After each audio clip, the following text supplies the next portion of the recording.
Hello everybody, welcome back to my channel. Thank you so much for being here. My name is Carolyn, if you haven't been here before, and if you're not already, please hit that subscribe button and like this video if you like this video. So today's video is going to be recreating my wedding makeup look. I think it was Rach Loves that did a video on this like a while ago.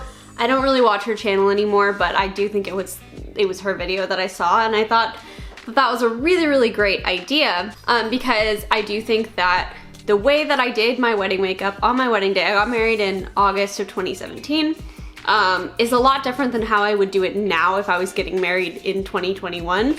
We're diving into wedding season, so the look that I'm going to be doing today is also one that I do usually some variation on my clients. Not everybody wants this look, but like a pretty significant majority ask for something along these lines, so it's a really great bridal makeup look. When I got married, I was like, you know, super into kind of more dramatic makeup at the time. I've never really been into like super dramatic face makeup, but I was definitely into the more dramatic eye makeup. So I did this like cool tone smoky eye with this like big brown wing, and I tried two new products on my wedding day.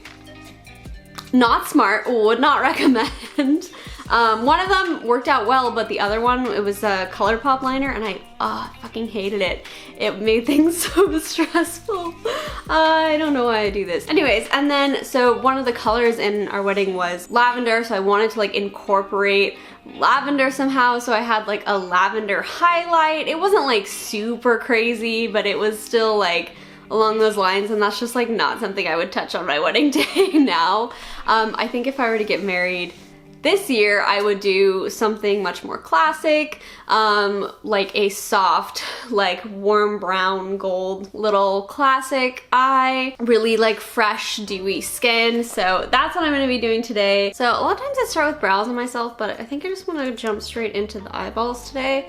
So I'm gonna do a little bit of concealer on the eyeballs. The palettes I use most often in my kits, there's not the only palettes I have, but they are the Anastasia Soft Glam and Modern Renaissance palettes. Those are just really great classic bridal palettes, but I don't want to take them out of my kit. So I'm gonna be using the Naked Reloaded palette, which is very similar to the Soft Glam palette, and it's just a really beautiful neutral palette. So I'm gonna take this shade Bribe, which is a really pretty satiny shade, and I'm gonna pop that all over the lid, like just everywhere up to the brow bone. And I find this sets down the eye base without it looking too dry or flat. This works, shades like these especially work well on more mature clients. And then I'm gonna take the shade Bucked, which is like a nice mid-tone neutral. I know this is a revolutionary look, everybody, but this is just how, this is what I would do if I was getting married, like tomorrow. And I'm just gonna pop that in the crease. And then I also like to take my transition shade or like mid-tone shade on the outer corner as well. I just find it helps everything blend together easier. And then for my eye shape, I like to keep going in with my big old brush, and I'm gonna go into a darker brown, and I'm just gonna pick up Endgame here, which is this nice dark brown, and I'm just gonna pick up a good amount on my brush, and then I'm just gonna kind of tap that on the outer corner. I find, depending on your eye shape, if you've got smaller eyes, I don't recommend this, but if you've got, you know, kind of like my shape eyes that are a little bit rounder, not super hooded, I like to go in with a big brush and to just kind of stamp it down. I think it goes a lot faster. And then I am gonna go in with a smaller brush just to do some fine detailing.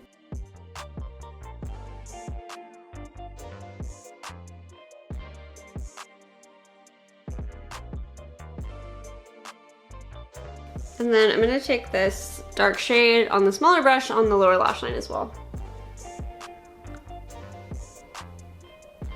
So I went a little too far down, I think.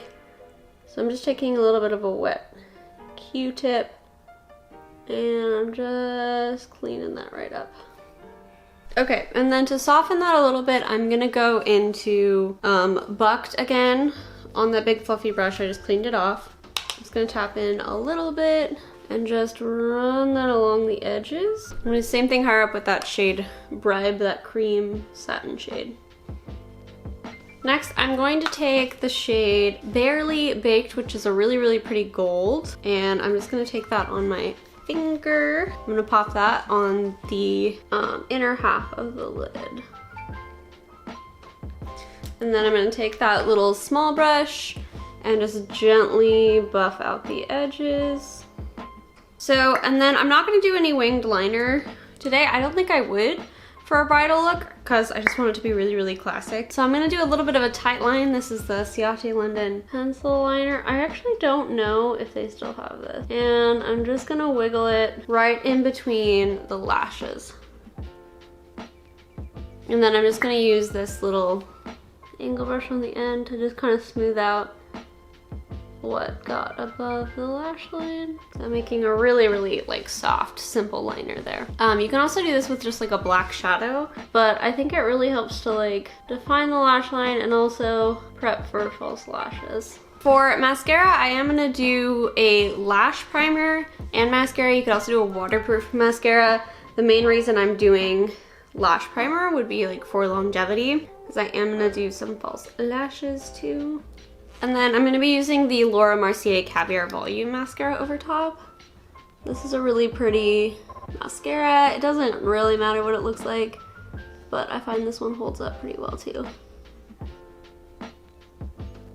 For lashes, I'm still going with a relatively bold style. These are like the Ardell Mega Volume Wispies, but they're nice and fluttery and soft, which I very much like. All right, well that glue gets tacky. I'm gonna start working on my brows. Don't want too dramatic of a brow. I think I did pretty like defined brows. I was never like super like mega Instagram brow, but they were still pretty like defined. I'm gonna do a much more natural fluffy brow today. So I'm gonna go in with my lash primer. Same lash primer, this is the Milk Makeup Kush one. And I'm just gonna comb through that and lay the hairs fairly flat.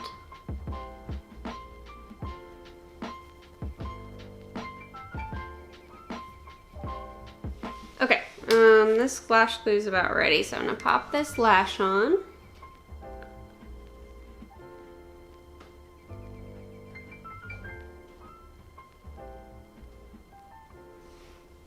If I was actually getting married again, I might choose to do the underneath method, but I'm not gonna do that today.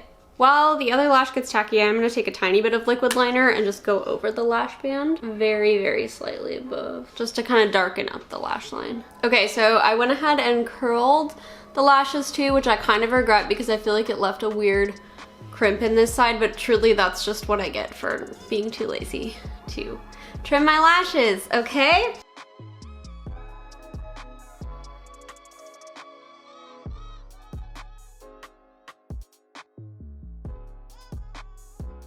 Then I'm gonna take a lighter brown shade on my little brow brush and just go over and kind of soften everything.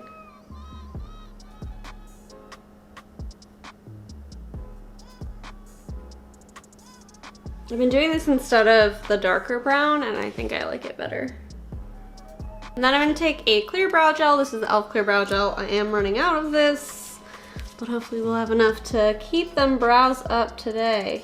Okay, I've been messing with my eyebrows for an absurd amount of time and I still hate them, but we have to move on. Sometimes it be like that. Let's do the base, everybody. All right, so in true me fashion, we are going to try a product that I've never tried before, and that is the Bobbi Brown Face Base. I did use this on a couple people when I worked at Sephora, but I've never tried it on my face. It feels real nice. This might be something I put in my kit, so I am gonna take it out with a clean Q-tip. I'm not gonna use my little fingies. Another makeup artist friend of mine gifted this to me, which is very, very sweet.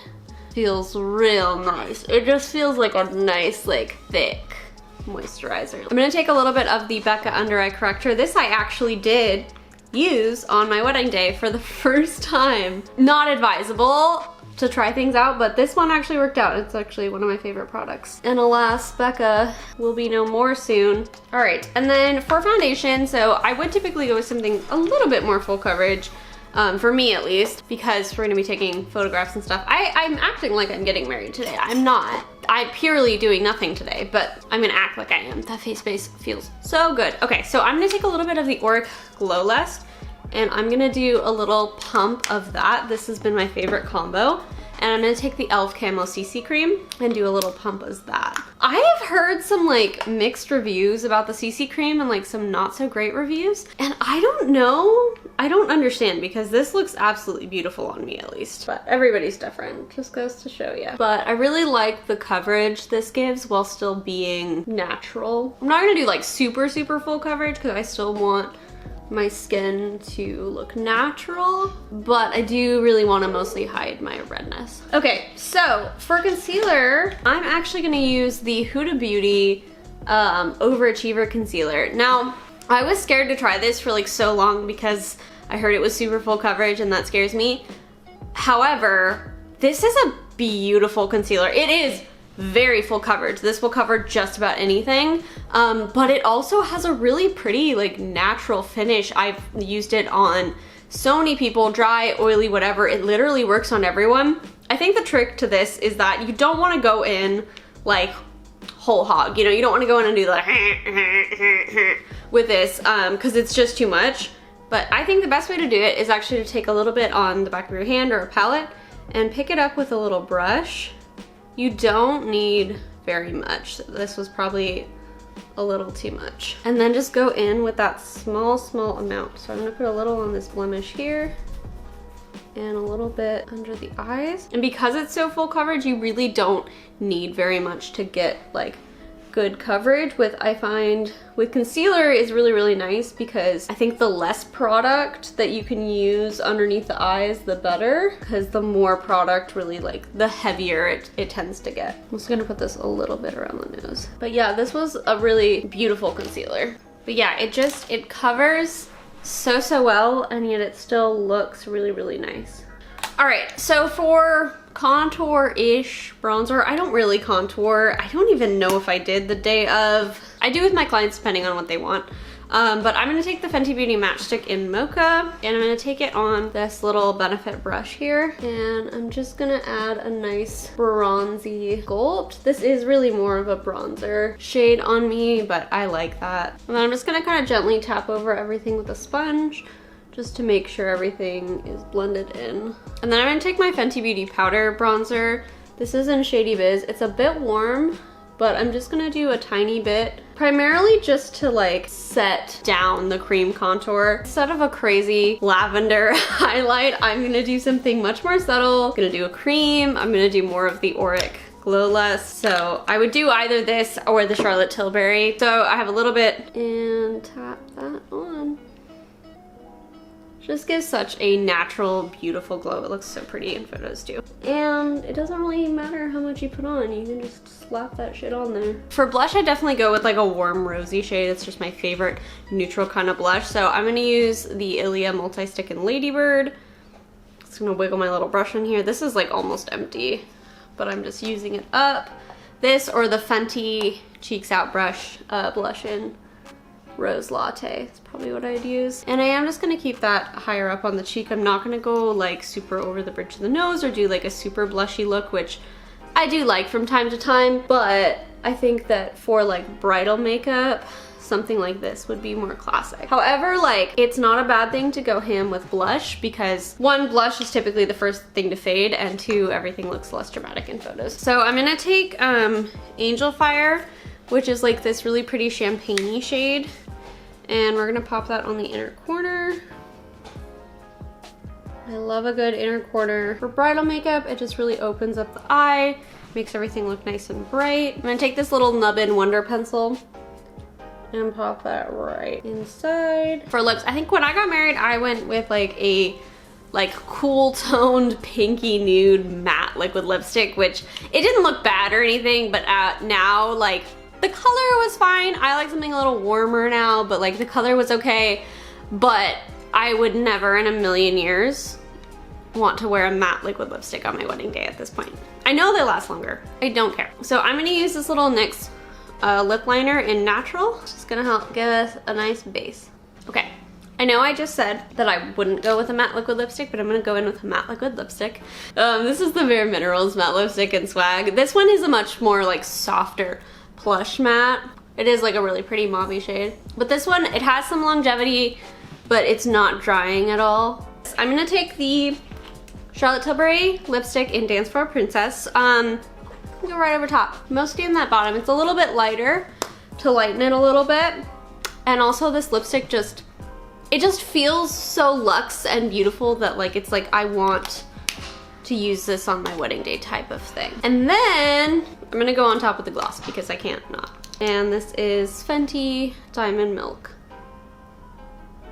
And there you have it. So I'm actually gonna do my powder off camera because I'm filming another powder review video, but typically I do my powder last, not necessarily after lips, but after I've done my base.